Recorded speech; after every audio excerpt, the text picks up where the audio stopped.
સૌને મારા જય શ્રી કૃષ્ણ, જય દ્વારકાધીશ. હવે આ ભાગ 2 માં આપણે સમજીશું કે રાજાનો જીવ તો ગયો એટલે ભગવાનના ત્યાં તો કોઈ રાજા ના કહેવાય, કોઈ પ્રજા ના કહેવાય. જીવ એટલે જીવ જ. પછી એટલે આ જીવ રાજાનો જીવ પેલો મરેલો જીવ હોય છે એ જાય છે. એટલે એનો હવે કેવી હાલત થાય છે તમે જુઓ. 7 પગથિયાં હોય છે. નર્કનો જે 7 પગથિયાં હોય ચડવાનો, એમાં પહેલા પગથિયાં આ જીવ ચડે છે ને, તો એનો પહેલા પગથિયાં જોવો જ છે. પહેલું પગથિયું તો એ પહેલું પગથિયામાં એને એકલા ભાલા દેખાય છે. ભાલા ચમ કે એને તો બહુ પાપ કર્યો હોય છે. એટલે શું કરવા, એ ભાલા ઉપર થઈને એને હેડવાનું હોય છે આગળ. તો એ જીવ તો બહુ જ ગભરાય છે કે હવે હું શું કરે. એટલે પછી પેલો યમદૂત એમ કહે છે કે તી કોઈ પુણ્યદાન કર્યો હોય તો બોલ, તો તને ગમે તેમ કરીને મેં પાર ઉતારીએ. પણ એ જીવ એમ કહે છે કે હું કશું પુણ્યદાન કર્યો નહીં, હું ધર્મનો માર્ગ ભૂલી ગયો છું, મેં કોઈ પુણ્યદાન નહીં કર્યો કે. એટલે પુણ્યદાન તો કરવો જોઈએ, કરીએ તો આગળ આવે, નહીંતર આવું થાય. એટલે પુણ્યદાન જરૂર કરવા જોઈએ. એટલે પછી એ રાજા તો તે જમ તેમ કરી, જે જીવ છે જમ તેમ કરી અને પુણ્યદાન નહીં કર્યો હતો એટલે ભાલા ઉપર એને હેડવું પડે છે. એટલી યાતના ભોગવતો ભાલા ઉપર હેડે છે.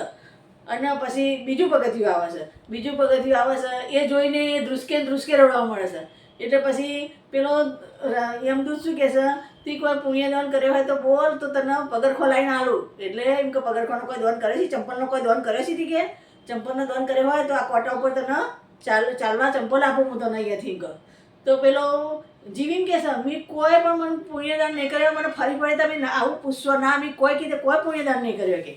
તો પુણ્યદાન નહીં કરે તો તમારા કોટામાંથી ચાલવું જ પડશે. આ ભાલા જે મોટા મોટા કોટા છે, આ કોટા પાર કરવા પડશે તમારે.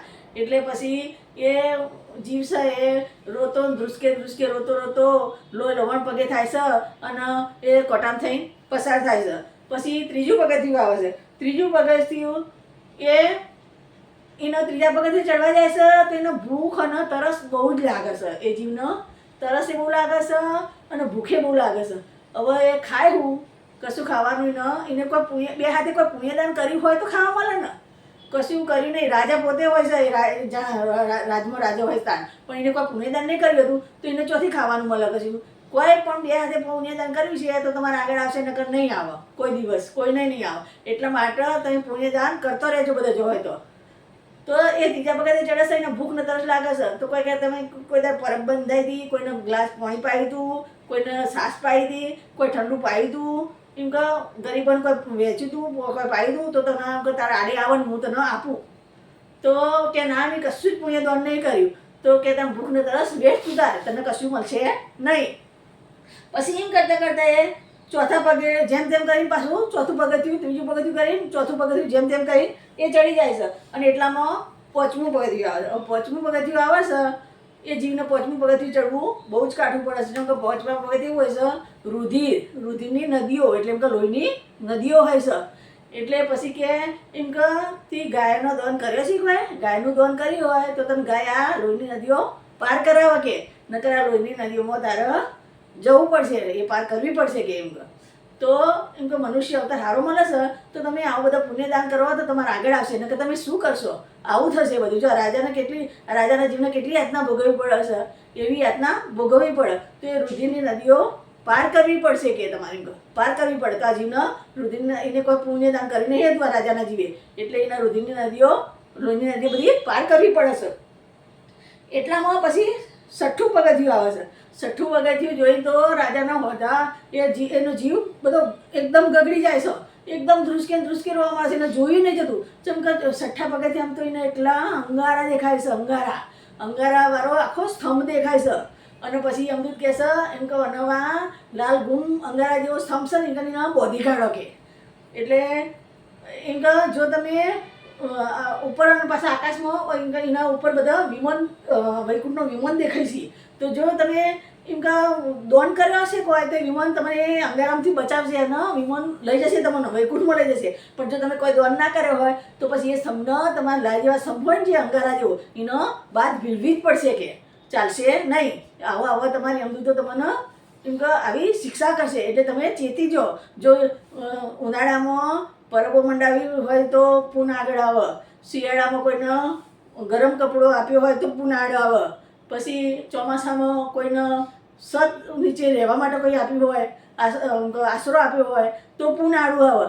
તો આ બધું પૂન આવી રીતે આડું આવે. જો તમે કોઈ પછી એમ નથી કહેશો કે તમે એમ કે ઉનાળે પરબો બંધાઈ હતી એટલે પેલો કે ના નહીં બંધાય, કે શિયાળે કોઈનો અંગ ઢોક્યો તો કે ના નહીં ઢોક્યો, કે ચોમાસામાં તમે કોઈનો આશરો આપ્યો તો કે ના નહીં આપ્યો, તો કે તમારે આ સ્તંભને વળગવું જ પડશે અને ચાલશે જ નહીં કે. એટલે એમ કે આટલી યાતનાઓ ભોગવવી પડે છે. માટે પૂનદાન જરૂર કરો. પૂનદાન કરશો તો આગળ આવશે ને કે બધું એના અહીં પડી રહેશે. માટે પૂનદાન જરૂર કરવું. જે મળે પૂનદાન કરો. કોઈ ગમે તેટલું ગરીબ હશે ને ખાલી મુઠ્ઠી નાખશે ને તો 500 જણ જમી જમશે. ચમ 500 જણ જમા? કબૂતરું હોય કે ચકલો હોય તો એક હાથની મુઠ્ઠીમાં 500 દાણા તો આવશે જ. તે 500 જણ જમ્યા કહેવાય. અને કીડીને આટલી ચપટી નાખશો તો 500 જણ જમી જશે. એટલે પૂનદાન તો ગમે તે રીતે કરી શકાય. કરવું હોય તો ગમે તે રીતે કરી શકાય, પણ પુણ્યદાન કરવું જોઈએ. પાપી ના બનવું જોઈએ. તારા મોટા મોટા બંગલા રે, મોટર ને ગાડી વાડી, બધી માયા મૂડી મેલીને ખાલી હાથે જાવું પડશે. સંતો ભક્તોએ કીધું છે તમે વાવો તો ઉગશે અને નહીં વાવો તો કશું નહીં ઉગે. એટલા માટે પૂનદાન કરો. એ વાયુ કહેવાય. ન કે બાકી ગમાડે તો બંગલા ગાડી ગમે તેટલું કરોડોની મિલકત છે તો બધી અહીંયા જ પડી રહેશે. કશું અંગાત નહીં આવે. જે બે હાથે પુણ્યદાન કર્યું છે એ જ અંગાત આવશે. તમારા અંગાત કશું નહીં આવે. જય શ્રી કૃષ્ણ, જય દ્વારકા.